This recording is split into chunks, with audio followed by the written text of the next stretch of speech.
मेरा इतिहास आज से सदियों पुराना है। जब इस 17वीं शताब्दी में मुगल अपनी ताकत होने लगे, तब राजपुताने की आमेर रियासत एक बड़ी शक्ति के रूप में उभर रही थी, जिसका फैलाव मीलों दूर तक था। और आमेर रियासत की राज व्यवस्था का संचालन सुचारू रूप से चलाने के लिए आमेर रियासत की मुझे नई राजधानी बनाने की कल्पना महाराज सवाई जयसिंह द्वितीय ने की थी। मेरी स्थापना विद्याधर भट्टाचार्य नामक एक बंगाली ब्राह्मण ने की थी, जिन्होंने मुझे 9 चौकियों में बसाया था। इसमें मेरे 2 खंड राजमहल तथा वैद्यशाला के लिए रखे गए थे। सूरज पोल से चांद पोल तक की सड़क 2 मील लंबी और इसकी चौड़ाई 120 फीट रखी गई थी।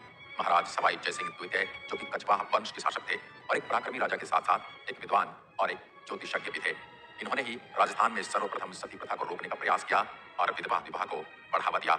मित्रों, ये वही कछवाहा वंश है जो भगवान राम के ज्येष्ठ पुत्र कुश की संतान होने के कारण ही कुशवाह कहलाए, ये आगे चलकर कछवाहा बन गए। मुझ में 3 सुंदर चोपड़ों का निर्माण किया गया। महाराज सवाई जयसिंह द्वितीय को मेरी बड़ी चिंता थी, जिसके लिए इन्होंने मेरी चारों तरफ मजबूत परकोटे का निर्माण किया, जिसकी दीवार 24 फुट ऊंची तथा 9 फीट चौड़ी है। मेरे परकोटे पर 7 द्वारों का निर्माण किया गया। नियोजित तरीके से बसाए मुझमें महाराज के महल, ओहदेदारों की हवेली और बाग बगीचे ही नहीं, बल्कि आम नागरिकों के आवास और राजमार्ग भी बनाए गए थे। इसके अलावा मुझमें गलियों का और सड़कों का निर्माण वास्तु के अनुसार और ज्यामितीय तरीके से किया गया था। मेरे प्रेमी कहते हैं कि मेरे सौंदर्य को देखने के लिए एक खास नजर चाहिए। बाजारों से गुजरते हुए मेरी इस बनावट की कल्पना को आत्मसात कर इसे निहारें तो पल भर में इसका सौंदर्य आंखों में प्रकट होने लगता है।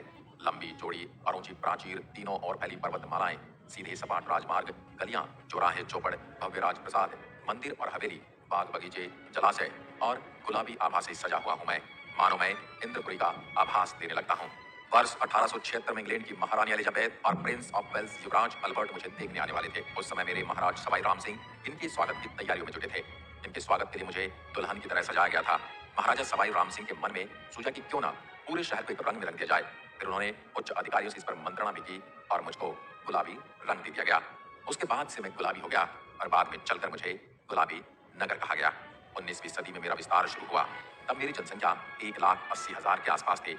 2001 के आंकड़ों के अनुसार 23,37,319 और 2012 के बाद 30 लाख से ज्यादा हो चुकी है। मेरे मुख्य उद्योगों में धातु, संगमरमर, वस्त्र छपाई, हस्तकला, रत्नमय आभूषण का आयात निर्यात तथा पर्यटन उद्योग शामिल हैं। इसलिए मुझे भारत का पेरिस भी कहा जाता है। मैं 11,117 वर्ग किलोमीटर तक फैला हुआ हूँ। मुझ में बसने वाले लोगों में से 75% लोग साक्षर हैं तथा ये अपनी आजीविका चलाने के लिए नौकरी पेशे एवं उद्योग धंधों में काम करते हैं। मेरे यहाँ का ब्लू पॉटरी व्यवसाय विश्व स्तर पर प्रसिद्ध है। आंखों को लुभाने वाले इस पॉटरी को बनाने के लिए बेसाल्ट एवं कोबाल्ट से बनी हुई डाई का इस्तेमाल किया जाता है, जिसमें क्वार्ट्ज के स्टोन पाउडर को मुल्तानी मिट्टी और दूसरी चीजों के साथ मिलाकर इसे मार्केट में चल रही मांग के अनुसार बनाया जाता है। इस डिजाइन को बनाने के लिए मुख्य तौर पर रंगों का इस्तेमाल करके मटकों, छोटे जारों, मिट्टी की बनी हुई प्लेटों इत्यादि पर नक्काशियां की जाती हैं। मेरे अंदर मुख्य रूप से गेहूं, मक्का, ज्वार, बाजरा, सरसों एवं चना की खेती की जाती है। अगर आप मेरी सैर करना चाहते हैं तो दिल्ली से मेरी दूरी सड़क मार्ग से 280 किलोमीटर है। अगर आप वायु मार्ग या रेल मार्ग से आना चाहते हैं तो भी आप आसानी से मुझ तक पहुंच सकते हैं। मैं भारत के टूरिस्ट सर्किट गोल्ड ट्रायंगल का हिस्सा भी हूँ। इस गोल्डन ट्रायंगल में दिल्ली, आगरा और मैं भी आता हूँ। अगर आप कभी भारत का नक्शा देखेंगे तो आपको ये तीनों एक त्रिभुज के रूप में दिखाई देंगे। इस कारण इन्हें भारत का स्वर्णिम त्रिभुज यानी इंडियन गोल्डन ट्रायंगल कहा जाता है। मेरे अंदर बहुत से पर्यटन स्थल आकर्षण का केंद्र हैं, जिनमें मुख्य रूप से जंतर मंतर, हवा महल, सिटी पैलेस, गोविंद देव जी का मंदिर, श्री लक्ष्मी जगदीश महाराज मंदिर, पीएम बिड़ला तारामंडल, आमेर का किला, जयगढ़ दुर्ग और जल महल आदि।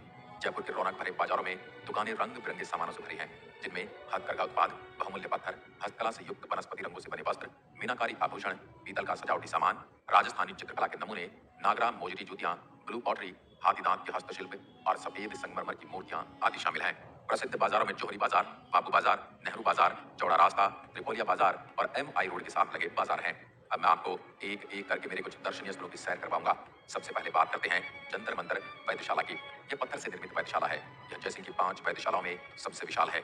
इसके जटिल यंत्र, इसका विन्यास व आकार वैज्ञानिक ढंग से तैयार किया गया है। यह विश्व प्रसिद्ध वैद्यशाला है, जिसे 2010 में यूनेस्को ने विश्व धरोहर की सूची में शामिल किया था। मध्ययुगीन भारत के खगोल विज्ञान की उपलब्धियों का जीवंत उदाहरण है। इनमें सबसे प्रभावशाली राम यंत्र है, जिसका उपयोग ऊंचाई नापने के लिए किया जाता है। अब बात करते हैं हवा महल की, जो मेरी सुंदरता में 4 चांद लगा देता है और इसका निर्माण सन 1799 में सवाई प्रताप सिंह ने करवाया।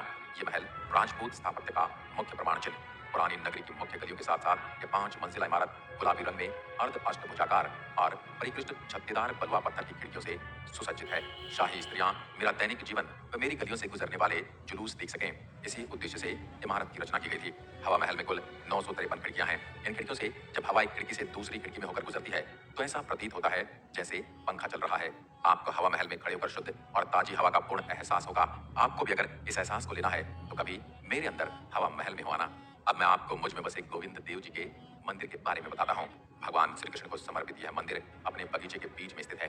मंदिर में स्थापित मूर्ति महाराज सवाई जय सिंह द्वितीय वृंदावन से लाए थे। अब मैं अपने आमेर महल के बारे में बताता हूँ। यह लगभग 2 शताब्दी पूर्व राजा मान सिंह, मिर्जा राजा जय सिंह और सवाई जय सिंह द्वारा निर्मित महलों, मंडपों, बगीचों और मंदिरों का एक आकर्षक भवन है।